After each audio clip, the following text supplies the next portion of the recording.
जय नेपाल जय गोर्खाली फेरि पनि स्वागत छ मेरो भक्लक भुक्लुक भिडियोमा। अलिअलि हामीलाई पनि हेरौँ न के राम्रो छैन।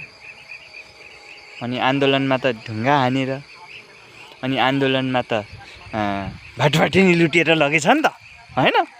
कोहीले बोतल बोकेर लगेछ, कोहीले स्याउ खल्तीमा हालेर लगेछ, कोहीले लट्ठी खाँदै थियो गार्ड सेक्युरिटी गार्डको हैन। मलाई पनि स्वाद चाहिँ स्वाद लाग्यो हेर्नलाई चाहिँ, तर त्यसो चाहिँ नगरौँ है, मेरो देशको बेइज्जत हुन्छ हैन। जहाँ अब पानी खाएर नाला पानीमा लड्ने युद्ध लड्ने होनहार हैन गोर्खाली चाला हैन बेइज्जत भएन भाटबाट लुटेर हैया। ए खाना नपाका हो त्यसो त नगर न हैन।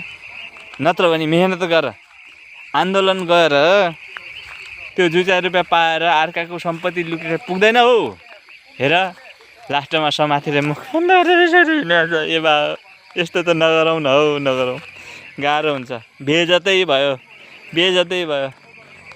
नेपालीहरू कम्तीमा पनि म्यानमार हैन इन्डिया अब चाहिँ सब ठाउँमा छ क्या, सबले बुझ्छ यार नेपाली भाषा यार। अनि यस्तो गरिदिने बिजोक हैट। त्यो काण्डहरू चाहिँ सबै राख्नु है, म सक्दिनँ हेर्नलाई। अर्कोचोटि फेरि आउँछु। जय नेपाल।